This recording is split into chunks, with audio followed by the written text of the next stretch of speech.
अल्हम्दुलिल्लाहि वकफ़ा वस्सलामु अला इबादिहिल्लज़ीना इस्तफ़ा अम्मा बाद फ़अऊज़ु बिल्लाहि मिनश्शैतानिर्रजीम बिस्मिल्लाहिर्रहमानिर्रहीम अला इन्न औलिया अल्लाहि ला खौफ़ुन अलैहिम वला हुम यहज़नून अल्लज़ीना आमनू व कानू यत्तक़ून लहुमुल बुश्रा फ़िल हयातिद दुनिया व फ़िल आख़िरह ला तब्दील लिकलिमातिल्लाह ज़ालिका हुवल फ़ौज़ुल अज़ीम।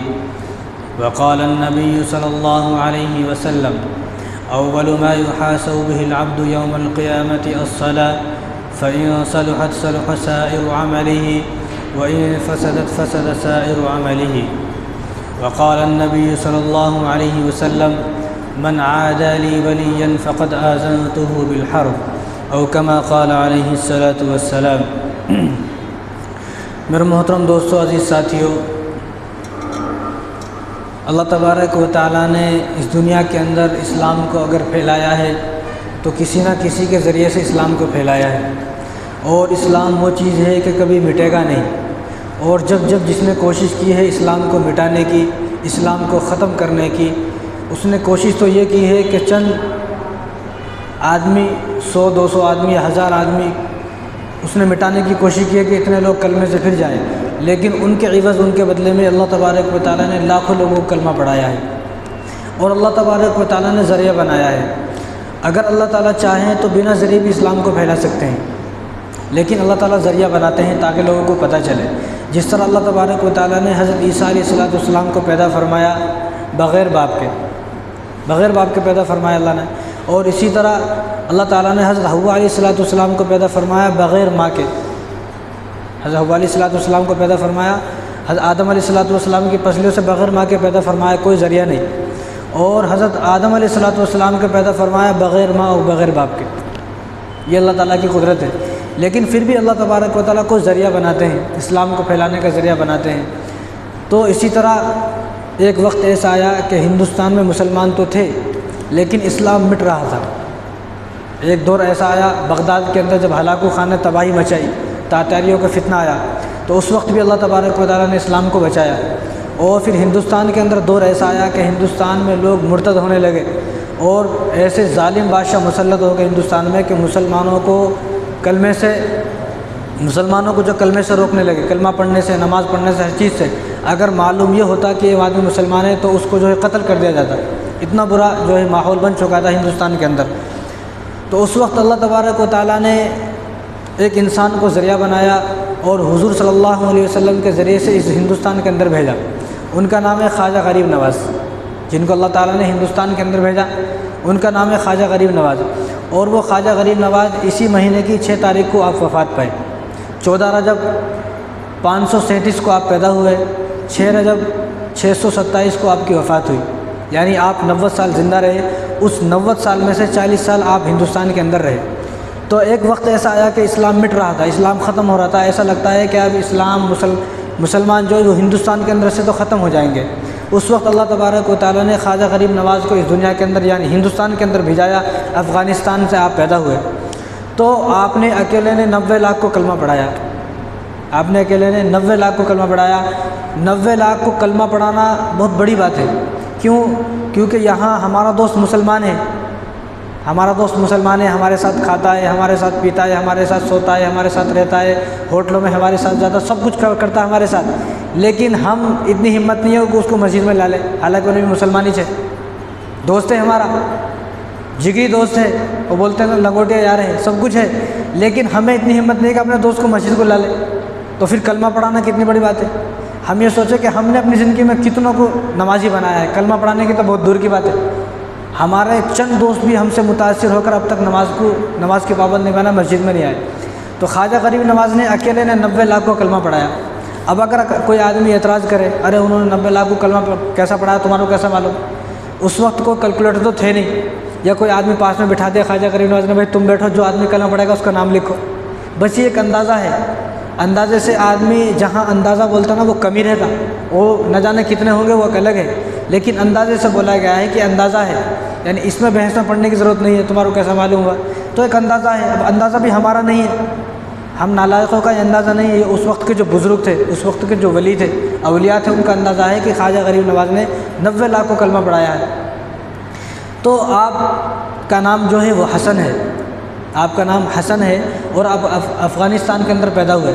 अफ़गानिस्तान के अंदर एक सूबा है, उसका नाम है सिस्तान, वहाँ पर एक गांव है, उसका नाम है संजर, तो वहाँ पर आप पैदा हुए। तो इसलिए आपको क्या बोला जाता है, हसन संजरी, क्योंकि आपका नाम हसन है और संजर आपके गांव का नाम है, तो आपको हसन संजरी बोला जाता है। और मोइनुद्दीन जो आपका नाम हो वो हिंदुस्तान आने के बाद हुआ, क्योंकि वो हुजूर ने इनको बोला कि आप मोइन हो। आगे मैं आपको बताऊँगा किस तरह हुआ। तो आपको हसन संजरी कहा जाता है। तो आप जब पैदा हुए तो आप कोई अमीर घर के अंदर पैदा नहीं हुए कि भाई बड़ी बड़ी गाड़ियाँ थी, बड़े महल थे और बड़े बागात थे उनके।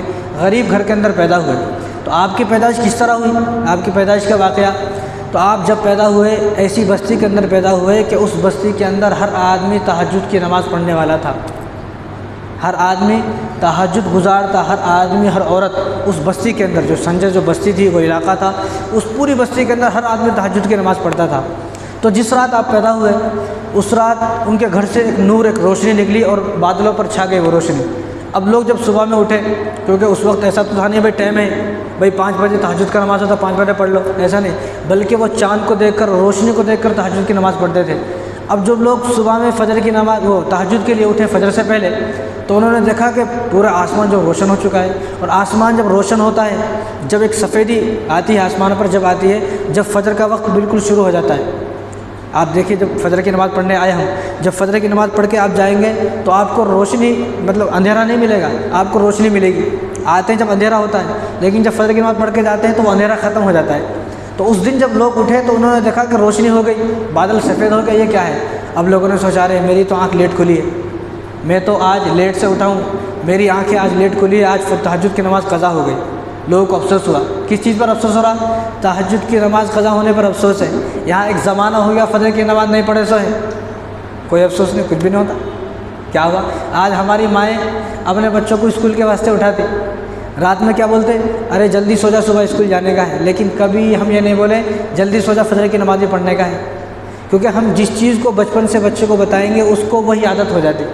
अब उसको बड़े होते तक भी मालूम रहता है जल्दी सोने का, स्कूल जाने का है। अगर हम उसे पहले ये बोलते अरे जल्दी उठ, सुबह फ़जर की नमाज़ पढ़ने का है, तो स्कूल का जो उसके जहन में बाद में आता, लेकिन पहले नमाज का और मस्जिद को आता। उसके जहन में जो पहले मस्जिद और नमाज़ आती है, अरे मुझे नमाज़ को जाना है, मस्जिद जाना है। तो वो बस्ती ऐसी थी कि उस बस्ती में तहज्जुद गुजार लोग थे। जब सुबह में उठे तो लोगों ने सोचा रहे आज तो तहज्जुद की नमाज़ क़ज़ा हो गई। अब इधर ख्वाजा गरीब नवाज़ की पैदाइश हो रही है। जब वो पैदा हुए, पैदा होने से वो रोशनी ज़ाहिर हुई तो उनके वालिद साहब बाहर आए। वालिद साहब बाहर आए तो वालिद साहब ने पूछा भाई क्या हुआ, सब लोग जमा हैं। अरे क्या बताएं, आज तहज्जुद की नमाज़ क़ज़ा हो गई। उन्होंने कहा कि तहज्जुद की नमाज़ क़ज़ा नहीं हुई, अभी वक्त है। तो क्या हुआ कि आज हमारे घर में हमारा बच्चा पैदा हुआ है। जब से बच्चा पैदा हुआ हम देख रहे हैं, जब से आसमान रोशन हो गया है, सफ़ेदी आसमानों पर आ गई है, उसके बच्चा पैदा होने की वजह से शायद ये आसमान रोशन है। तो तमाम लोगों को फिर मालूम हुआ कि अभी तहज्जुद का वक्त नहीं हुआ। फिर तमाम लोगों ने जो है तहज्जुद की नमाज़ अदा की। ये वो लोग हैं, जब बस्तियाँ ऐसी होती हैं तब लोग ऐसे पैदा होते हैं। जब बस्तियों में जो है रात दिन गाने बजते हैं, डीजे बज रहे हैं, फिल्में देख रहे हैं, फिर हमारे घर में सलमान खान तो पैदा हो सकता है, लेकिन हमारे घर में शेख अब्दुल कादिर जिलानी और ख्वाजा गरीब नवाज़ जैसा पैदा नहीं हो सकता। आज हमारी तमन्ना ये है कि हमारे घर में ख्वाजा गरीब नवाज़ जैसा बच्चा पैदा हो। कब? जब बच्चों की तरबियत ऐसा करेंगे, घर का माहौल बनाएंगे तो बच्चे ऐसे पैदा होंगे घर में। अब बात फिर दूसरी तरफ चली जाएगी, तो हमारे घर में माहौल अच्छा होगा तो तभी बच्चे अच्छे होंगे। तो आप जब पैदा हो गए, आप पैदा होने के बाद शोहर है, यानी ख्वाजा गरीब नवाज़ के वालिद साहब और वालिदा हैं। अब दोनों मशवरा कर रहे हैं कि नाम क्या रखना। अब यहाँ से मालूम ये हुआ कि जब बच्चा पैदा हो जाए तो पहले मियाँ बीवी आपस में मशवरा कर रहे हैं कि हम अपने बच्चे का नाम क्या रखें। ऐसा नहीं कि बीवी इनसे मशवरा नहीं कर रही, इनसे मशवरा नहीं कर रहा, उन्हें पहले ही सोच लिया है ये नाम रख दूँगा, तुम कुछ भी बोलो। ऐसा नहीं, बल्कि आपस में बैठ कर मशवरा करें, बड़े लोगों से भी नाम क्या रखें। अब इसलिए एक एक बच्चे को 2-2 3-3 नाम है। भाई ये नाम कैसा है? ये इनकी अम्मी का नाम है, ये नाम इनके अब्बा का नाम है, ये इनके दादा का नाम है, ये इनके नानी का नाम है। अरे इतना नाम का ही भाई, बैठ के एक नाम तय करना, वो नाम रख देना, बात ख़त्म। 4-4 नाम का ही, क्योंकि घर में इत्तिफाक नहीं है। घर में इतनी लड़ाई झगड़े हैं कि घर में इत्तिफाक नहीं है। वो ना इत्तिफाक़ी की वजह से एक ही बच्चे के 4 नाम हो गए। तो आपस में उन्होंने मशवरा किया कि हम इन बच्चे का क्या नाम रखें इस बच्चे का। तो वालिदा ने कहा कि जब ये मेरे पेट में थे, ख्वाजा गरीब नवाज़ जब मेरे पेट में थे तो मुझे आवाज़ आती थी, मुझे आवाज़ आती थी कि तुम्हारे पेट में जो बच्चा है ये बहुत हसन है। हसन बोलो तो बहुत खूबसूरत बच्चा है, बहुत खुशकिस्मत और खूबसूरत बच्चा है, तो हम इस बच्चे का नाम हसन ही रखेंगे। तो वालिद साहब ने कहा कि ठीक है, आप बोलते हैं ठीक है। अब ऐसा होता क्या? अब नहीं होता। अरे मैं जो सोचा वो ही नाम रहने का, तुम जो सोचे वो नाम रहने का, लड़ाइयाँ हो जाती घर में, क्योंकि इत्तिफाक नहीं है। तो घर के अंदर इत्तिफाक रहना बहुत ज़रूरी है।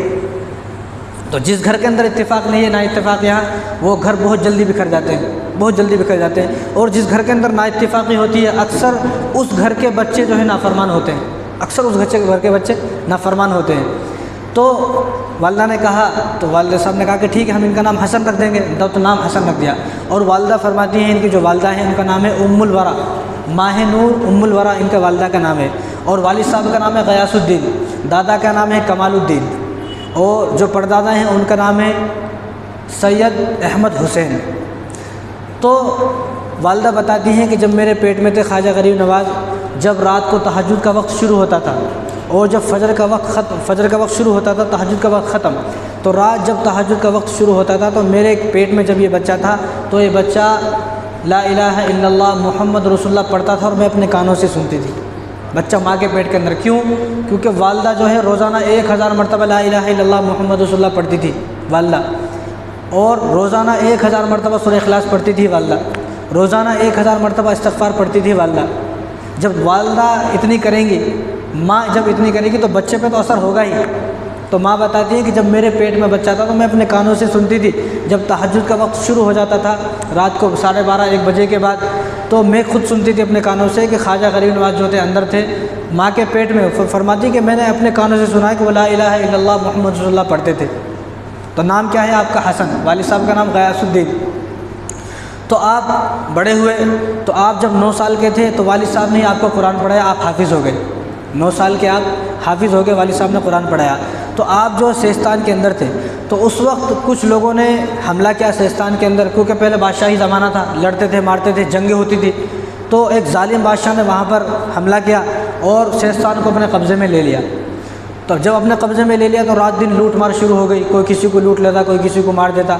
तो वालिद साहब को गम हुआ कि अगर हम यहाँ रहेंगे, क्योंकि जो ख्वाजा गरीब नवाज़ थे, आप 2 भाई थे, 1 बहन थी, आप 2 भाई थे, 1 बहन थी आपकी। तो आपको ये डर हुआ कि अगर हम यहीं पर रहेंगे तो ऐसा ना हो कि लुटेरे हमारे ऊपर भी हमला कर दें। तो आपने क्या किया? अपने गांव को, अपने शहर को छोड़ा और आप जो है खुरासान, निशापुर, जहाँ के गौसे पाक है, निशापुर में आ गए। वो हिजरत करके सब छोड़ के यहाँ आ गए और आपने यहाँ पर एक बाग लिया और कुछ कारोबार शुरू किया। एक चक्की ली, चक्की से आटा पीसते थे लोगों के लिए और वो बेचते थे, और अंगूर का एक बाग था तो उस बाग में रहते थे। तो 4-5 साल वहाँ पर रहे। तो एक बार आपके जो वालिद साहब थे गयासुद्दीन, वो अंगूरों का जो बाग था वो अंगूर लेकर बगदाद को गए। जब बगदाद को गए तो रास्ते में उनकी तबीयत ख़राब हुई, इंतकाल हो गया। तो वहीं पर उनको दफना दिया गया। जो आपके वालिद साहब थे बगदाद में, उनको दफना दिया गया। तो अब आपकी वालिदा रह गई। 1 साल के बाद वालिदा का भी इंतकाल हो गया। ख्वाजा गरीब नवाज़ के जो वालिदा थी, 1 साल के बाद उनका भी इंतकाल हो गया। जब वालिद साहब का इंतकाल हुआ तो 13 साल के थे, वालिदा का इंतकाल हुआ तो 14 साल के थे। अब जो माल था तो माल को तकसीम किया गया, क्योंकि आपके 2 भाई थे, 1 बहन थी। जो माल को तकसीम किया गया, तकसीम कर दिया, तो आपके हिस्से में एक वो जो बाग था खजूर का वो आया और वो जो चक्की थी वो आई। तो आप क्या करते? बाग के जो खजूर का बाग था उसमें वो अंगूर का बाग था तो उसमें अंगूर उगाते और अंगूर बेचते और वो चक्की चलाते थे। आप भी ये काम करते थे। तो आप भी 2-4 साल तक इसी तरह लगे रहे। तो एक दिन ऐसा हुआ कि अल्लाह तबारक व तआला को तो यहाँ भेजना था उनको, अल्लाह ताला को तो यहाँ भेजना था, कुछ ऐसा करना था। तो एक दिन ऐसा हुआ कि वो बाग में बैठे हुए हैं।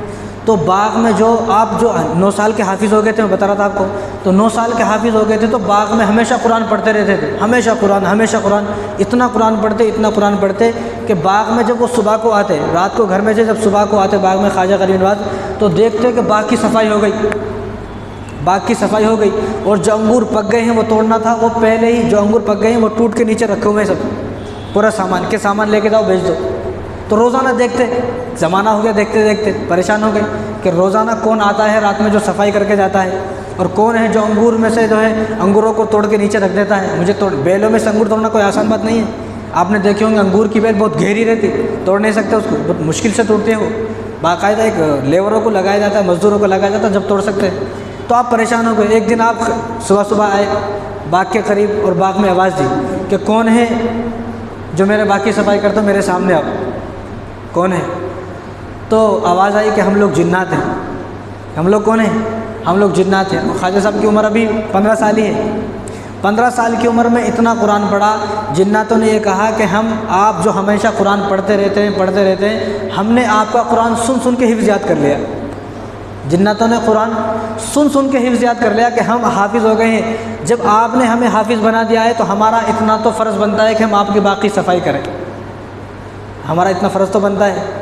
अब तो किसी को 2 मसला बताए तो कुछ भी ना पूछता भी नहीं है, बताए तो क्या हुआ, कोई बड़ी बात नहीं है। पूरा कुरान सुनाते रमज़ान में, लेकिन सुनने वालों को कोई एहसास ही नहीं होता। वैसे तो सुनाए तो कौन सी बड़ी बात है, लेकिन बड़ों की कदर करना, बड़ों का अदब करना।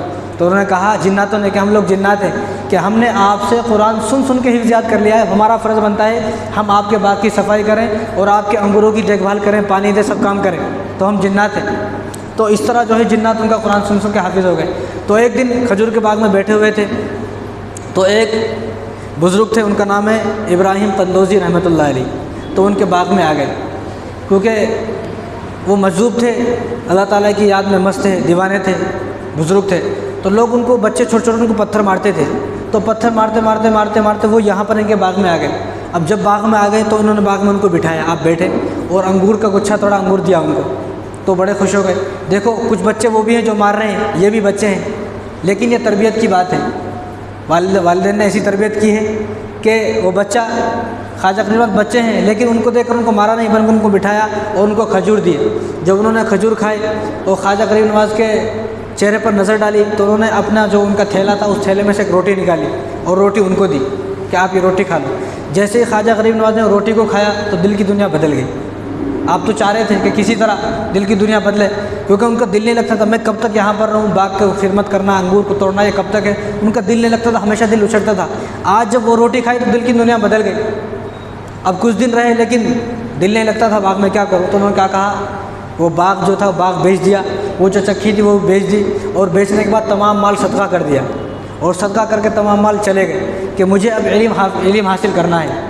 और बगदाद को चले गए, जहाँ गौसे पाक ने इल्म हासिल किया, जिस मदरसे में, समरकंद और बुखारा, वहाँ पर चले गए इल्म हासिल करने के लिए। उम्र कितनी है? 14 साल। यहाँ 14 साल का बच्चा हमारा बिस्तरों में से नहीं उठ रहा, बिस्तर में से बाहर नहीं आ रहा। 14 साल के बच्चों को यहाँ दुआ क़ुनूत याद नहीं है। 14 साल के बच्चों को यह नहीं मालूम कि अगर पूरे दिन में नमाज 5 ही है तो मालूम कि उन नमाज़ों में कितनी रकात हैं वो भी नहीं मालूम। यहाँ 14 साल की अकेले खुद फैसला कर लिया है ख्वाजा ग़रीब नवाज़ ने कि मुझे हाफिज़ बनना है, आलिम बनना है। मदरसे में गए, हाफिज़ तो थे ही, आलिम बने, मुफ्ती बने।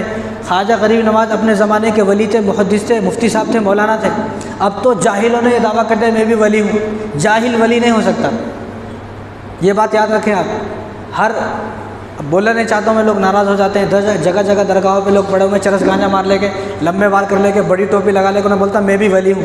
वली जो होता है उसको दुनिया से कोई गरज नहीं होती, ये बात याद रखिए आप। ना वो पैसों को देखता है, ना वो दौलत माल, कुछ भी नहीं देखता वली। ख्वाजा ग़रीब नवाज़ ने पूरी ज़िंदगी पेवन लगे कपड़े पहने हैं। पेवन समझते हैं आप? कहीं से कपड़ा फट जाता तो नए कपड़े नहीं पहनते थे, ना किसी पैसे की गरज। अब जिन लोगों ने दावा किया है मैं भी वली हूँ, ये वली नहीं है। वली को दुनिया से कोई गरज नहीं होती। और वली की तारीफ़ ये है कि वली वो है जो लोगों को अल्लाह की पहचान कराए। वो लोग जो अल्लाह को भूल चुके हैं, जिन लोगों की ज़िंदगी बिल्कुल ऐसी हो चुकी है कि वो सिरात मुस्तकीम से हट चुके हैं, उन लोगों को अल्लाह की तरफ बुलाए, ये वली है। जो ख्वाजा ग़रीब नवाज़ ने यही तो किया, 90 लाख को कलमा पढ़ाया। यानी 90 लाख वो लोग थे कि जो लोग बिल्कुल अल्लाह को भूल चुके थे, उन लोगों को अल्लाह की तरफ बुलाया, वो है वली की पहचान ये है। तो आप जो है दिल की दुनिया बदल गई। आप मदरसे में गए, समरकंद और बुखारा, वहाँ पर आप मौलाना बने, मुफ्ती बने, आप मुहद्दिस और मुफस्सिर, कुरान का पूरा तर्जुमा। और आप जो है वहाँ से 21 साल के होकर वहाँ से फारिग होने के बाद निकले। जब 21 साल के हो गए तो अब उनको गरज हुई मैं किसी से बैत हूँ, होना, किसी बुज़ुर्ग के हाथ में अपना हाथ देना ताकि मुझे संवारे। तो उनको गरज हुई, तो काफ़ी दिन तक ऐसा फिरते रहे, कभी कोई बुज़ुर्ग। लेकिन एक बुज़ुर्ग थे ख्वाजा उस्मान हरवनी रहमतुल्लाह अलैह, उनको हारूनी भी बोलते, हरवनी भी बोलते। तो उनका गांव का नाम था हरवन। तो वहाँ के वो बुज़ुर्ग थे ख्वाजा उस्मान हरवनी रहमतुल्लाह अलैह। तो वो ख्वाजा ग़रीब नवाज़ उनसे बहुत मुतासिर होकर उनके पास चले गए। उनसे कहा कि मुझे आपसे बैत होना है। तो ख्वाजा उस्मान जो हरवनी रहमतुल्लाह अलैह थे, उन्होंने कहा कि आसमान को देखो, मैं जब आपको बैत करूँगा। क्योंकि जो बुज़ुर्ग होते हैं ना, वो बैत करने के भी कुछ ना कुछ उनके तरीक़े होते हैं। ऐसा नहीं अब तो हर आदमी बैत कर रहा है, वो खुद किसी से बैत नहीं लेकिन दूसरों को बैत कर रहा है। तो उन्होंने कहा कि मैं तुम्हें बेत तो करूँगा लेकिन तुम आसमान को देखो। तो ख्वाजा गरीब नवाज़ ने आसमान को देखा तो पूछा हज़रत ने कि क्या दिखा? उनका कि आसमान ही दिखा है। ज़मीन को देखो तो ज़मीन को देखा तो ख्वाजा उस्मान हरवनी रहमतुल्लाह ने पूछा क्या दिखा? उनका कहा मुझे ज़मीन ही दिखी है। उन्होंने कहा कि ठीक है तुम जाओ 2 रकात नमाज़ पढ़ो और 2 रकात नमाज में 1000 मरतबा सूरह फातिहा पढ़ो, 1000 मरतबा सूरह इखलास पढ़ो। दूसरी रकात में 1000 मरतबा सूरह फातिहा और दूसरी रकात में 1000 मरतबा आयतुल कुर्सी पढ़ो। ये करके आओ। अब हमको ऐसा कोई बोलता ना, बोलता ये इन्हें काय का वली ही जी, हमारे को इतनी लंबी लंबी नमाज़ पढ़ा रहा, इन्हें काय का वली नहीं है। जो सिंपल सादा बात बताता ना वली है। तो ख्वाजा गरीब नवाज़ गए, उन्होंने नमाज़ पढ़ी, नमाज़ पढ़ के आए तो फिर पूछा कि अब बताओ आसमान में क्या दिख रहा है? तो उन्होंने आसमान में नज़र उठाई तो फरमाया कि मुझे आसमान में अर्श तक नज़र आ रहा है, मुझे आसमान में अर्श नज़र आ रहा है, आसमान में आसमान नज़र नहीं आ रहा। ज़मीन में देखो तो फरमाया कि ज़मीन में मुझे ज़मीन नज़र नहीं आ रही बल्कि तहतुस्सरा नज़र आ रहा है। तो उन्होंने 2 उंगलियाँ की, अब मेरे 2 उंगलियों के दरमियान देखो। तो ख्वाजा उस्मान हरवनी जो थे 2 उंगलियाँ करी तो उन्होंने 2 उंगलियों के दरमियान देखा तो फरमाया अब क्या दिख रहा है? उन्होंने कहा कि मुझे 18,000 आलम दिख रहे हैं, 18,000 जो मखलूक़ात अल्लाह तबारक व तआला ने पैदा किए। तो उन्होंने फरमाया कि मुझे 2 उंगलियों के अंदर दरमियान दिखाई दे रही है।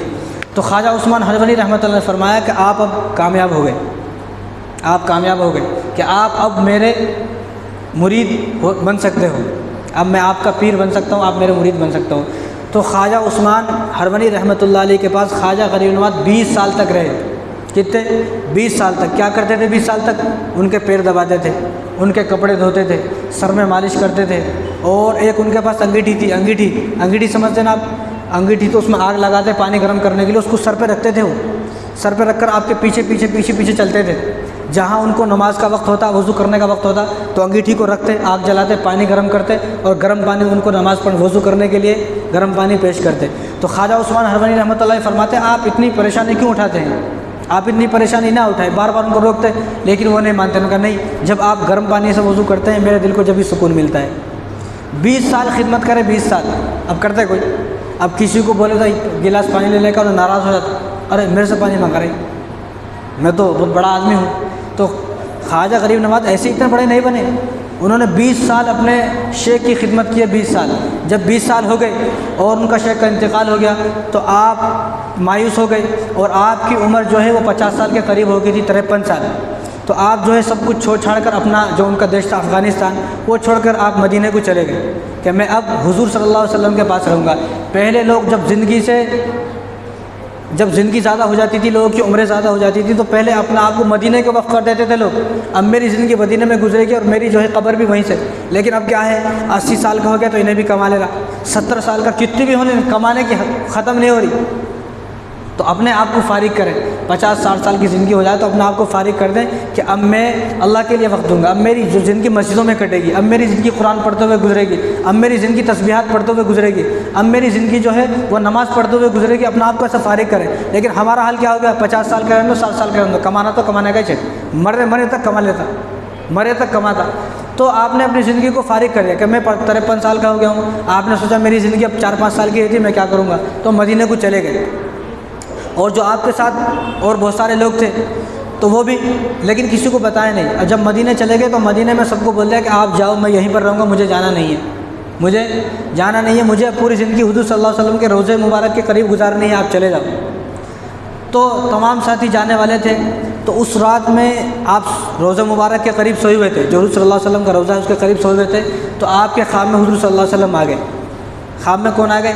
हुज़ूर आ गए। तो हुज़ूर ने बताया, हुज़ूर ने फरमाया कि हजरत हसन तुम हिंदुस्तान जाओ, हिंदुस्तान के अंदर इस्लाम ख़त्म होने वाला है, इस्लाम मिटने वाला है। कुछ दुश्मन ऐसे पैदा हो गए हैं जो इस्लाम को मिटाने की कोशिश कर रहे हैं, साजिशें कर रहे हैं, आप हिंदुस्तान जाओ। इतना कहा आपकी आँख खुल गई, आपकी आँख खुल गई। अब आप सुबह उठे तो परेशान, भाई हिंदुस्तान का हमारा क्या मालूम। अब यहाँ का कोई आदमी है उसको बोले भाई तू कज़ाकिस्तान जा, मतलब कज़ाकिस्तान कहाँ है? क्योंकि उन्होंने तो अफ़गानिस्तान के थे ना। अब अफ़गानिस्तान के आदमी को क्या मालूम कि हिंदुस्तान कहाँ है? तो आँख खुल गई। अब सारे दिन परेशान थे, हिंदुस्तान कहाँ है, कहाँ है, कहाँ है। दूसरे दिन फिर सो गए। फिर हुज़ूर ख्वाब में आए दूसरे दिन। हुज़ूर ने फरमाया क्या हुआ हसन, गए नहीं अभी? कि हुज़ूर आपने बताया लेकिन मुझे क्या मालूम हिंदुस्तान कहाँ है।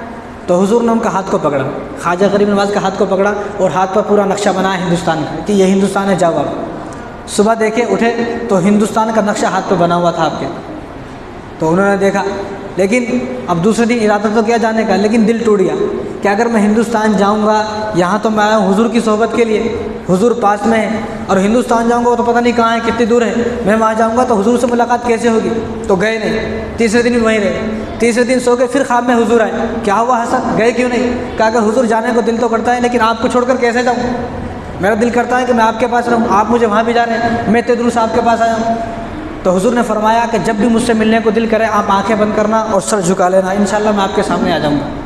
तो हुआ भी ऐसा ही कि जब ख्वाजा करीम नवाज़ यहाँ आए, जब भी हुजूर का दीदार करने को दिल करता तो आप आंखें बंद करते और सर को झुकाते, हुजूर सामने आ जाते, सामने हुजूर आ जाते। तो ख्वाजा करीम नवाज़ ऐसे नहीं बने यहाँ तक। तो तीसरे दिन आप उठे और आप उठने के बाद वहाँ से चल दिए पैदल, मदीने से हिंदुस्तान को आप पैदल आए। और जब आप आए तो दिन में कुरान पढ़ते थे, रात में कुरान पढ़ते थे। अब हमारा नौजवान कुरान पढ़ना ही नहीं आता, पहली बात कुरान पढ़ना ही नहीं आ रहा, और हम अपने बच्चों को पढ़ा रहे भी नहीं। आज हमारे इतने मदरसे खुले हुए हैं, इतने मकतब खुले हुए हैं, सब वेस्ट है, सब वेस्ट है। पढ़ रहे इतने मदरसों में जाके देख लो आप, वही 10-20 पुराने बच्चे बेचारे गरीब हो के फटे पुराने कपड़ों में, फटी पुरानी चप्पल रही थी उनके पास, गरीब। अमीरों को तो पढ़ रहे नहीं, ऐसा लगता है कि अमीरों को जन्नत में जाना ही चाहिए। मैं कहता हूँ अगर किसी के 2 बच्चे या 3 बच्चे तो एक बच्चे को हाफिज़ आलिम बनाए, और एक बच्चे को 2 बच्चे तो कुछ भी बनाए, लेकिन एक बच्चे को हाफिज़ आलिम बनाए। फिर आप उसका असर भी देखेंगे अपनी ज़िंदगी में, अपने बुढ़ापे में, कि आपकी कदर कौन करता है। तो आप पैदल आए, दिन में एक कुरान, रात में एक कुरान। क्या अजीब बात है, यहाँ दिन में एक रुकू और दिन रात में एक रुकू नहीं पढ़ रहे, कुरान को देख रहे भी नहीं। ऐसे ऐसे लोगों को मैं जानता हूँ कि जिन्होंने जो महीना तो कुरान को छीते भी नहीं, कुरान को छीते भी नहीं। किसी की आंखें ख़राब है ना, वो मस्जिद में आए, कपड़ा ले, कपड़ा और कुरान को साफ़ करे, कुरान को साफ़ करने के बाद अपनी आँखों से लगाए। वो मर जाएगा इंशाल्लाह, उसकी आँखों की बिनाई कभी कम नहीं होगी। किसी को हार्ट पेशेंट है ना, दिल में आए, कुरान को साफ़ करे। जिसको पढ़ना नहीं आता उसको बोल रहा हूँ मैं, जिसको पढ़ना आता उन्हें पढ़ना ही चाहिए। जिसको पढ़ने आता तो कुरान को साफ़ करे, जितनी भी मस्जिदों में कुरान रखी हो सबको साफ़ करे, कुरान को चूमे और फिर उस कपड़े को दिल से लगाए और सोचे कि मेरे अल्लाह ने मुझे क्या कलाम दिया है, मैंने किसी को इस कुरान को पढ़ा नहीं। तो ख्वाजा करीम नवाज़ दिन में कुरान, रात में कुरान पढ़ते थे, मदीने से यहाँ तक पैदल आए। जब हिंदुस्तान में दाखिल हुए तो आप लाहौर आए। लाहौर में दाता गंज बख्श हिजवरी रहमतुल्लाह अलैह आप जानते हैं, उनका मज़ार है, तो वहाँ पर आप 40 दिन रुके। जब वहाँ से आ रहे थे तो यहाँ से हिंदुस्तान से शहाबुद्दीन गौरी बादशाह है, तो वो यहाँ से जा रहे थे पृथ्वीराज चौहान से शिकस्त खाकर। उन्होंने कई मरतबा, शहाबुद्दीन गौरी जो थे वो अफ़गानिस्तान के थे, तो उन्होंने कई मरतबा हमला किया, तो हर मरतबा हार जाते थे, क्योंकि यहाँ की जो फ़ौज थी बड़ी तगड़ी फ़ौज थी। जो यहाँ का जो राजा था पृथ्वीराज चौहान, उसकी बड़ी ताकत थी। तो शहाबुद्दीन गौरी जा रहे थे यहाँ से शिकस्त खाकर, और ख्वाजा करीम नवाज़ वहाँ से आ रहे थे अपने 4-5 लोगों के साथ। तो जब जा रहे थे तो शहाबुद्दीन गौरी ने देखा भाई ये कौन बैठे हुए, किसी पूछो ज़रा। तो उनके जो लोग थे, सिपाही सालार थे, सिपाही, उन्होंने पूछा कि आप यहाँ क्यों आए, हिंदुस्तान आप कौन है? उन्होंने कहा कि मैं हिंदुस्तान पे हुकूमत करने आया हूँ, हिंदुस्तान को फतेह करना है। तो शहाबुद्दीन परेशान हो गया, अरे मेरे साथ लाखों की फ़ौज है, मैं अभी हार के आ रहा हूँ, तुम 4 आदमियों के साथ हिंदुस्तान को फतेह करने कैसे जा रहे? उन्होंने कहा कि तू जब भी आता है अपनी फ़ौज के भरोसे पर आता है, मैं जो आया हूँ मैं अपने अल्लाह के भरोसे पर आया हूँ। अब शहाबुद्दीन जो था ना, उन्हें परेशान हो गया कि उनके पास थैले थे, पोटली थी। कहा कि पोटली में ज़रा देखो इनका क्या है, कुछ तो बम होगा कुछ तो भी। पोटली को खोल के देखा गया तो उसमें एक जानामाज़ थी, उसमें जो एक लोटा था उसमें 2-3 तस्बीह थी। उन्हें परेशान हो गया शहाबुद्दीन गौरी, तो उसको समझ में नहीं आया, उन्हें चला गया यहाँ से, अफ़गानिस्तान वापस चला गया। जब यहाँ आए तो आप 40 दिन वहाँ पर रुके लाहौर में। उसके बाद आप दिल्ली आए। दिल्ली में आपने जो है कुतुबुद्दीन बख्तियार काकी रहमतुल्लाह अलैह जो थे वो आपसे अस्फ़हान में आपसे मुरीद हुए थे वो, तो वो भी साथ में आए थे। तो उनको दिल्ली का हाकिम बनाकर आप अजमेर को चले गए। जब अजमेर में आप दाखिल हुए तो दाखिल होने से पहले आप एक जगह दरख्त के नीचे बैठे हुए थे, दरख्त के नीचे बैठे हुए थे, जो आपकी पहली करामत है। तो वहाँ से राजा की जो छोटी गाय थी, गाय के बच्चे होते हैं ना छोटे छोटे, जो छोटा बच्चा होता है ना गाय को दूध नहीं देता, गाय दूध देती है ज्ञापन होने के बाद, जब उसका बच्चा पैदा उसके बाद दूध देती है। तो छोटे छोटे बच्चे थे, आप प्यासे थे, तो ख्वाजा करीम नवाज़ ने उससे कहा कि भाई हमें कुछ दूध दे दो। उन्होंने कहा कि ये तो छोटी छोटी गाय हैं, ये क्या छोटी गाय की बच्ची हैं, तो बच्चियाँ हैं, ये क्या दूध देंगी? तो उन्होंने कहा कि एक गाय को मेरे पास लेकर आए, एक बच्चा को लेकर आए। आपने हाथ लगाया तो आप उनके थन जो है दूध से भर गए। तो आपने प्याले में दूध लिया, सबने प्याले से दूध पिया जो आपके साथ थे। ये आपकी पहली करामत है। तो आप एक दरख्त के नीचे बैठे हुए थे, तो जो राजा था ना शाम को राजा के ऊँट और घोड़े, बकरियाँ, बैल जो भी थे वो उनकी जगह थी, तो आप वहाँ पर बैठे हुए थे। तो शाम में जो राजा के जो लोग थे वो ऊँट, गाय, बैल, बकरियों को ले लेकर आए और आपसे कहा आप यहाँ से उठ जाओ। क्यों भाई, क्यों उठ जाए? कि ये राजा के ऊँटों की बैठने की जगह है, कहा आप यहाँ नहीं बैठ सकते। उन्होंने कहा कि भाई आप ऊँटों को कहीं और बिठा लें। कहा नहीं, यहीं बिठाएंगे, यहीं बैठेंगे ऊँट। तो ख्वाजा गरीब नवाज़ ने कहा कि भाई चल ठीक है, ऊँट बैठेंगे ना, अब ऊँट ही बैठेंगे यहाँ पर, अब ऊँट ही यहाँ पर बैठेंगे। अल्लाह वाले जो होते हैं ना, उनकी ज़बान से जो निकल जाता है अल्लाह ताला उसको कबूल कर दे। तो उन्होंने अपने ऊँटों को, जो घोड़े वगैरह थे, उनको बिठा दिया। अब सारी रात बैठे रहे। ख्वाजा गरीब नवाज़ दूसरी जगह चले गए। अब सुबह जब ये आए तो ऊँटों को उठा रहे तो उठ रहे नहीं, ऊँट घोड़ों को उठा रहे, उठ रहे नहीं। उन्होंने ऊँटों के गले में रस्से बांधे, खूब खींचा, खींच रहे नहीं, मार रहे हैं, खूब सब कुछ कर रहे, परेशान हो गए क्या हुआ। राजा को जाके बताया, तो राजा को जब बताया तो राजा ने पूरे अहवाल पूछे तो मालूम हुआ। तो राजा ने कहा कि उनके पास दोबारा जाओ, उनसे दुआ कराओ। तो इनके पास आए, कहा कि हज़रत आप दुआ कर दे ज़रा, ऊँट तो बैठ के उठ रहे नहीं। तो हज़रत ने कहा कि जाओ, ऊँट उठ गए। जब ये गए तो ऊँट उठे हुए थे वहाँ पर से। अब राजा भी परेशान हो गया। और जो राजा पृथ्वीराज चौहान था, इसकी माँ थी कपूरी देवी। तो इसकी माँ ने 12 साल पहले, वो नजूमी थी, वो सितारों को देखकर हाल अहवाल बता दी थी क्या होने वाला है। तो उसने 12 साल पहले ये बताया था कि एक आदमी यहाँ पर आएगा और वो तेरी हुकूमत को ख़त्म करेगा। और वो जो नक्श बनाते, जो तस्वीर बनाते, तस्वीर बनाने वालों से तस्वीर भी बना ली आपकी। तो वो तस्वीर जो है जगह जगह पर शाये की हुई थी राजा ने कि इस तस्वीर का जब भी आदमी आए उसको फ़ौरन बाहर निकालने की कई मरतबा कोशिश भी की लाहौर से, लेकिन आप अजमेर में दाखिल हो गए। तो जब बादशाह ने देखा और जब सिपाहियों ने देखा कि ये तो वही आदमी है जो कपूरी देवी, जो राजा पृथ्वीराज चौहान की जो माँ है, उसने बताया है कि भाई ऐसा आदमी आ गए तो उन्हीं चाहिए, इसको निकालो कैसा भी। तो पृथ्वीराज चौहान ने अपने पुलिस वालों को भेजा कि इसको जल्दी से यहाँ से निकालें, ये तो वही आदमी है। तो पुलिस वाले जब उनके सिपाही सालार थे, जो सिपाही थे, जब गए उनके पास, तो ख्वाजा गरीब नवाज़ रहमतुल्लाह अलैह ने उनकी तरफ सिर्फ देखा। जब निकालने आए ना, सिर्फ देखा उनकी तरफ देखा तो उनकी जो है ज़बानें बंद हो गई, ज़बानों पे ताले लग गए, ज़बानें ना खुले। और कोई गिर गया, किसी के हाथ शल हो गए, किसी का जो है वो पाँव शल हो गए, किसी को चलना नहीं आ रहा, तमाम के तमाम लोग भाग गए। अब जब राजा को जाकर बताया, राजा परेशान हो गया, राजा पृथ्वीराज चौहान परेशान हो गए, ये कौन है, ये तो कोई जादूगर है, तो क्या करेंगे। तो इसको ऐसा करना है कि जादूगर से ही कराना है। तो वहाँ पर मंदिर थे 300 मंदिरों में 1000 पुजारी थे। और वो मंदिरों में दीवे जलते थे ना, जो वो रोज़ाना 350 मन सरसों का तेल जलता था। 300 मन सरसों का तेल जलता था। सरसों का तेल तो कितना महंगा, खाए तो यहाँ गुर्बत आ जाती घर में, तो वो जलता था। तो इतनी सारी मंदिरें थी 300। तो उसमें एक मंदिर का एक पुजारी था, उसका नाम था रामदेव। तो कहा कि भाई ये सबसे बड़ा पुजारी, इसको बुलाओ, ये फ़कीर को इनेज निकालेगा, किसी के बस की बात नहीं है। रामदेव, तो उसको बुलाया। राजा ने कहा कि भाई जाओ, इसको कैसा भी निकालो यहाँ से। तो कहा कि ठीक है, कोई बड़ी बात नहीं है। अब वो अपने जो उसके साथ गुरु घंटाल थे और जो उसके साथ और जो पुजारी थे, सबको ले लेके आया और जंतर मंतर पढ़ना शुरू किया।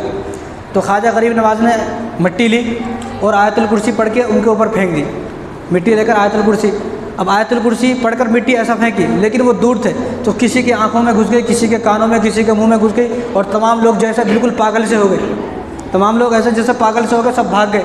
और वो जो रामदेव था वो वहीं पर गिर गया, जो पुजारी था बड़ा। तो वो जब गिर गया तो उसने ख्वाजा गरीब नवाज़ को देखा। तो ख्वाजा गरीब नवाज़ ने उससे कहा कि तू कलमा पढ़ ले, तेरी हर मुराद पूरी हो जाएगी। उसने कहा कि मेरी मुराद, मैं लोगों की मुराद पूरी करता हूँ, क्योंकि मैं तो सबसे बड़ा पुजारी हूँ, मैं लोगों की मुराद पूरी करता हूँ, मेरी मुराद कैसे पूरी होगी। तो ख्वाजा गरीब नवाज़ को देखो, अल्लाह को इस्लाम फैलाना था, तो उनको कष्ट हुआ। तो उन्होंने बताया कि तू जिस मंदिर में पूजा करता रहा, उस मंदिर की एक मूर्ति से तुझे इश्क हो गया है। सारी रात तू उससे बातें करता है और तू चाहता है कि उससे शादी करे, उससे बातें करे, वो तुझसे बोले, लेकिन वो तुझसे बोलती नहीं है। इन्हें परेशान हो गया, क्यों? क्योंकि ये तो मेरा राज है, मेरे अलावा किसी को इस राज का नहीं पता, ये इनको कैसे मालूम है, इनको कैसे मालूम है। तो उन्होंने कहा कि मैं यकीन नहीं करता। तो ख्वाजा गरीब नवाज़ ने कहा कि तुम जाओ, उस मूर्ति का हाथ पकड़कर ये बोलना कि ख्वाजा गरीब नवाज़ ने तुमको बुलाया है, बस इतना बोलो। तो वो गया, वो जो पुजारी था रामदेव, तो गया, उसने मूर्ति का हाथ पकड़ के ऐसे ही बोला, तुझे ख्वाजा गरीब नवाज़ बुला रहे हैं। तो मूर्ति चल पड़ी, मूर्ति लड़की बन के चल पड़ी। उन्हें परेशान हो गया, उन्हें ख्वाजा गरीब नवाज़ के पास आया। तो ख्वाजा गरीब नवाज़ ने उन दोनों की शादी करा दी। जब शादी करा दी, ख्वाजा गरीब नवाज़ ने कहा कि तुम शाद रहो, इसलिए उसका नाम शादी देव हो गया। पहले उसका नाम रामदेव था, शादी दो, तुम आबाद रहो, खुश रहो। तो उन दोनों की शादी करा दी। शादी कराने के बाद उन्हें भी आपका मुरीद हो गया, उन्हें भी आपके साथ रह गया।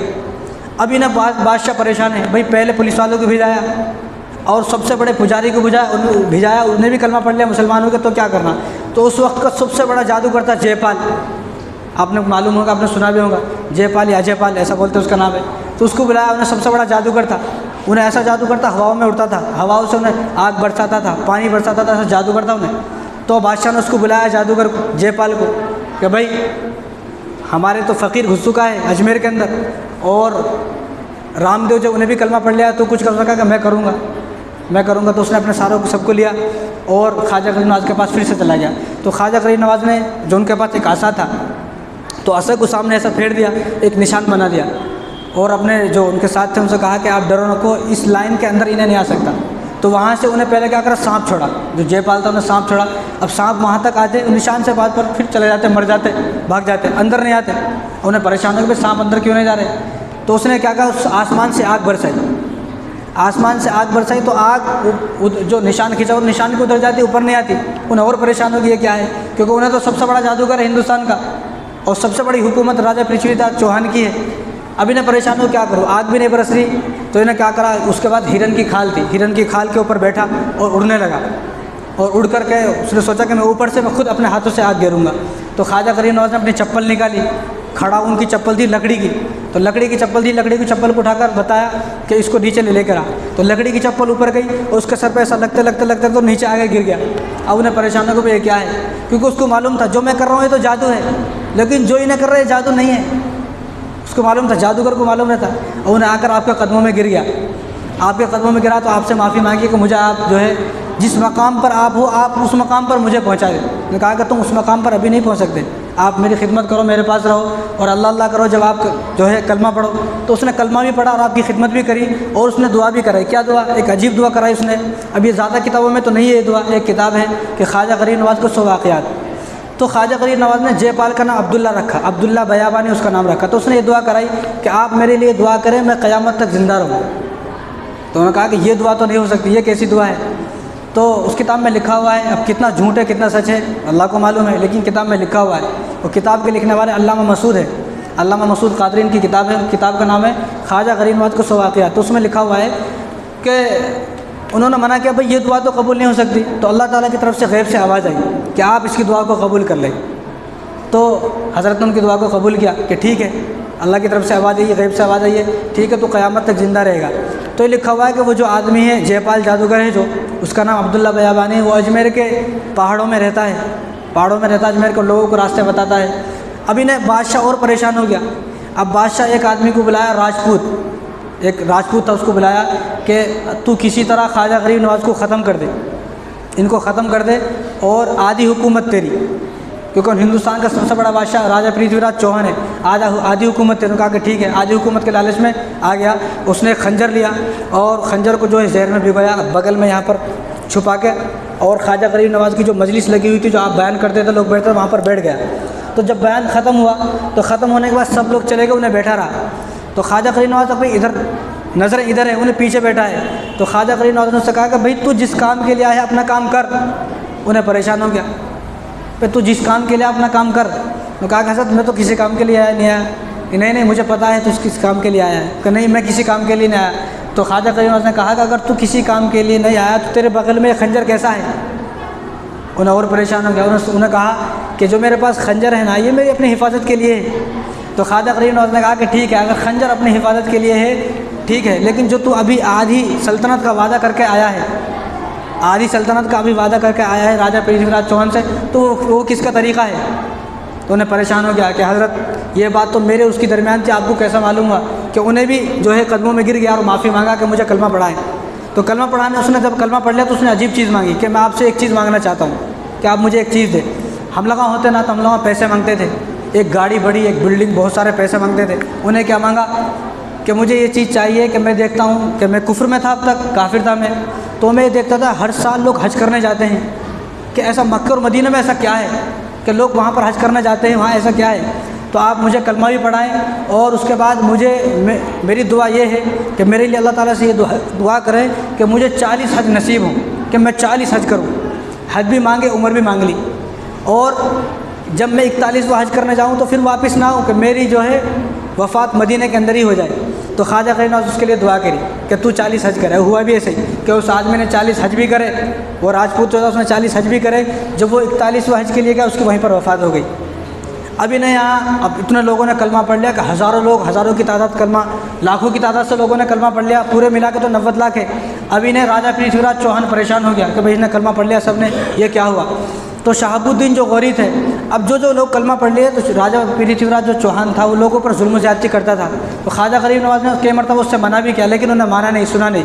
तो जो शहाबुद्दीन गौरी था, पहले उन्हें आया था हिंदुस्तान फ़तह करने के लिए, लेकिन शिकस्त हो गई तो उन्हें वापस अफ़गानिस्तान चला गया था। तो एक दिन वो रात में सोया हुआ था, तो ख्वाजा गरीब नवाज़ उसके ख्वाब में आए और हुक्म फरमाया कि तू जल्दी से हिंदुस्तान पर हमला कर, जल्दी से हिंदुस्तान पर हमला कर कि अब तेरी फ़तेह होगी और हिंदुस्तान की हुकूमत तेरे हिस्से में है। तो सुबह उठा, उन्हें सुबह उठ के अपनी फ़ौज को एकदम तैयार किया और हिंदुस्तान आ गया। तो हिंदुस्तान आने के बाद लंबा वाक़या है। हिंदुस्तान आने के बाद राजा पृथ्वीराज चौहान से उसने मुकाबला किया और राजा पृथ्वीराज चौहान को उसने कत्ल भी कर दिया, गिरफ़्तार करके कत्ल कर दिया बाद में।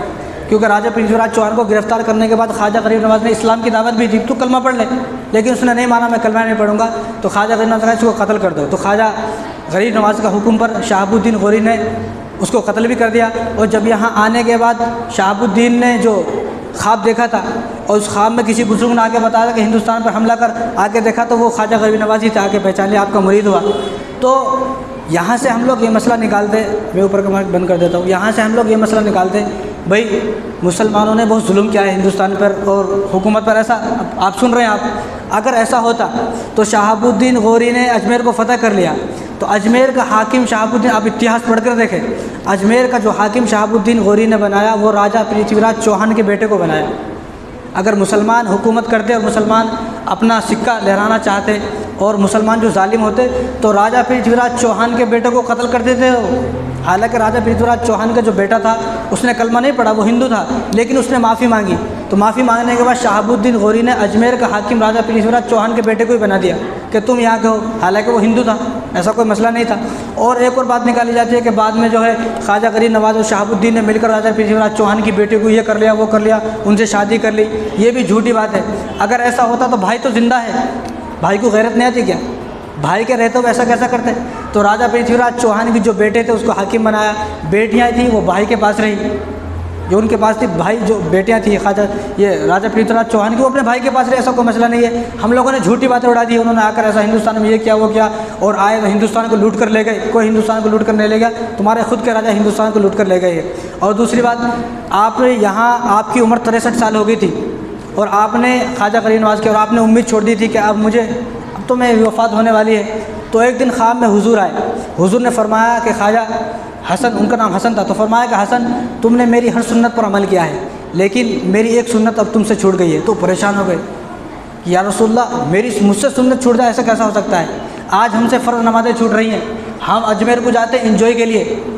अजमेर को काहे को जा रहे हैं? इंजॉयमेंट के लिए अजमेर को जाते हैं, भाई इंजॉय करके आएंगे, बहुत दिन हो गए, जा रहे हैं तो फिल्में देखते हुए, जा रहे हैं तो गाने सुनते हुए, आ रहे हैं तो फिल्में देखते हुए, जा रहे हैं तो फिल्में देखते हुए, नमाज़ों को क़ज़ा करते हुए, छोड़ते हुए। और आज तो यह हाल हो गया है कि आप जाएँ अजमेर के दरगाह में आएँ या गलियों में फिल्में देख रहे हैं, सारी रात फिल्में चल रही हैं। उन लोगों की जिनकी वहाँ दुकानें, उनको तो शर्म करनी चाहिए कि तुम ऐसे जिनको हुजूर ने मदीने से यहाँ भेजा है, जो मदीने से यहाँ पैदल चलकर आए, तुम उनके शहर में गाने बजा रहे हो और तुम उनके शहर में जो है गाने चला रहे हो, वहाँ जाकर गाने सुनते हुए जा रहे हैं, गाने सुनते हुए आ रहे हैं और अय्याशी करते हुए वहाँ जा रहे हैं, अय्याशी करते हुए आ रहे हैं। भाई वहाँ जाएँ तो एक मकसद के लिए जाएँ। और हमारा कुछ लोगों ने जहन ये बनाया हुआ है कि बस वहाँ चले गए, बस कामयाब हो गए, नमाज नहीं, रोज़ा नहीं, कुरान नहीं, झूठ बोलो, जिना करो, शराब पियो, कुछ भी करो, बस मैं ख्वाजा साहब का दीवाना हूँ, मैं ख्वाजा साहब का दीवाना हूँ, मैं कामयाब। कैसा हो जाते हैं? ख्वाजा साहब के दीवाना होने का मतलब ये है कि उनके नक्शे कदम पर चलना, उनके नक्शे कदम पर चलेंगे तो कामयाब होंगे, उनके नक्शे कदम पर नहीं चले तो मैं खुदा की कसम खा के कहता हूँ आप लोग कामयाब नहीं हो सकते।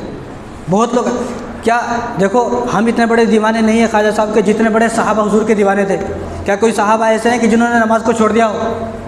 क्या कोई साहब ऐसा क़यामत का दिन होगा और तमाम उम्मत इब्राहीम अलैहिस्सलाम के पास, आदम अलैहिस्सलाम के पास और ईसा अलैहिस्सलाम के पास जाएंगे, आप सबको पता है, तो सब मना कर देंगे, हम कुछ नहीं कर सकते, हम कुछ नहीं कर सकते। सब के सब जो है हुजूर सल्लल्लाहु अलैहि वसल्लम के पास जाएंगे। हुजूर नबी आप सल्लल्लाहु अलैहि वसल्लम अल्लाह के महबूब हैं, तो हुजूर सल्लल्लाहु अलैहि वसल्लम अल्लाह ताला के कदमों में गिरेंगे, सजदा करेंगे। वो सजदा कई महीनों का सजदा होगा और सजदे के बाद सर उठाएंगे, फिर अल्लाह ताला फरमाएंगे चलो अब हिसाब किताब शुरू होना चाहिए। वहाँ तो लोग इतना डर रहे हैं, नबी डर रहे हैं, यहाँ ही रात दिन चिखता रहे मैं ख्वाजा साहब के दीवाना, बस मेरे लिए जन्नत है। झूठ बोलो, चोरी करो, कुछ भी करो, जो डाके डालने का जो करो वो करो, बस मैं ख्वाजा साहब का दीवाना हूँ। ठीक है, ये बात है किताबों में कि ख्वाजा करीम नवाज़ साहब ने, अल्लाह ने उनसे ये वादा किया है कि जो आपके मुरीद होंगे उन जन्नत में जाएगा। लेकिन कैसे मुरीद? ऐसा मुरीद जो चोरी करता, ऐसा मुरीद जो वालिदैन को सताता, ऐसा मुरीद जो बीवी को मारता, ऐसा मुरीद जो बच्चों को मारता, ऐसा मुरीद थोड़ी। वो मुरीद वो है कि जो ख्वाजा साहब से मुरीद हुआ, रास्ताने पे गया, उसकी ज़िंदगी बदल गई, उसकी दिल की दुनिया बदल गई, उन्हें सब बदल गया। तो हुजूर सल्लल्लाहु अलैहि वसल्लम फरमाया कि मेरी हर सुन्नत पर अमल किया है, लेकिन एक सुन्नत अब भी रह गई है। तो ख्वाजा करीम नवाज़ ने कहा कि रसूलल्लाह मुझसे सुन्नत रह गई, मुझसे तो कोई सुन्नत नहीं रह गई। तो हुजूर ने फरमाया कि तुमने शादी नहीं की, तुम शादी करो, ये सुन्नत मुझसे रह गई है, आपसे रह गई है, आप शादी करें। तो आपने शादी करी, पहली शादी करी, उनका नाम अहमतुल्लाह था, उनसे 3 बेटे हुए, ख्वाजा फ़खरुद्दीन पहले बेटे का नाम, दूसरे बेटे का नाम ख्वाजा हसामुद्दीन, तीसरे बेटे का नाम ख्वाजा ज़ियाउद्दीन। और उनकी दूसरी शादी हुई। दूसरी शादी किस तरह हुई कि उस वक्त के एक बहुत बड़े आलिम थे, बहुत बड़े मुहद्दिस थे, बहुत बड़े बुज़ुर्ग थे, जिनका नाम है सैयद वजहुद्दीन मशहदी, सैयद वजहुद्दीन मशहदी। तो उनके ख़्वाब में इमाम जाफ़र सादिक़ रहमतुल्लाह अलैह आए कि मुझे हुजूर ने भेजा है, मुझे हुजूर ने भेजा है और आपके लिए हुक्म ये है कि आप अपनी बेटी की शादी ख्वाजा गरीब नवाज़ से करें, अपनी बेटी की शादी ख्वाजा गरीब नवाज़ से करें। तो अपनी बेटी को लेकर आए ख्वाजा गरीब नवाज़ के पास, कहा आप मेरी बेटी से शादी करें। उस वक्त आपकी उम्र जो है 83 साल थी, 83। कहा कि मेरी उम्र तो ज़्यादा हो गई, मैं तो शादी नहीं कर सकता। लेकिन उन्होंने फरमाया कि हुजूर का हुक्म है, इमाम जाफ़र सादिक़ का हुक्म है, आप शादी करें। तो आपने शादी करी इनसे। इनका नाम था असमतुल्लाह, पहली बीवी का नाम अहमतुल्लाह, दूसरे का नाम असमतुल्लाह।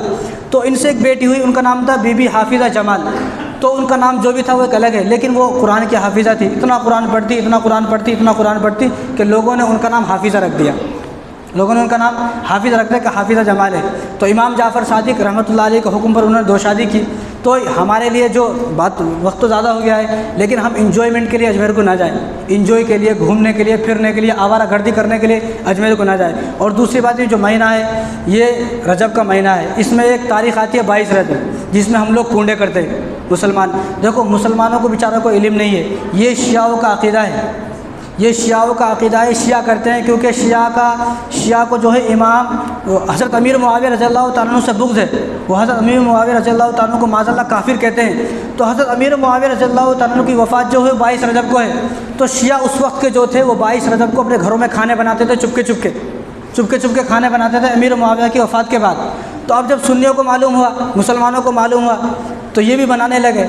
अब इन्होंने उनसे सवाल किया, भाई तुम क्यों बनाते हो? अब इन्होंने सोचा अगर हम ये बोलेंगे कि हम अमीर मुआविया की वफ़ात पर बनाते हैं तो ये लोग नहीं बनाएंगे। तो उन्होंने झूठ बात तस्लीम कर दी कि इमाम जाफ़र सादिक़ के नियाज़ करते हैं, कि इमाम जाफ़र सादिक़ की नियाज़ है। और आप किताबें खोल कर देख ले, इमाम जाफ़र सादिक़ की जो वफ़ात है वो 15 रजब को है। इमाम जाफ़र सादिक़ की वफ़ात 15 रजब को है, 22 रजब को अमीर मुआविया की वफ़ात है। तो अगर मैं कहता हूँ अगर आप नियाज़ दे रहे हैं, फ़ातिहा दे रहे हैं, आप 15 रजब को क्यों नहीं दे रहे, 22 रजब को क्यों दे रहे हैं आप?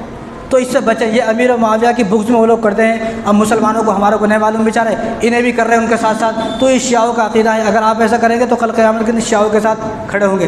तो हम इन बातों को छोड़ें। अल्लाह ताला हम इन सब बातों पर अमल करने की तौफ़ीक़ अता फ़रमाए।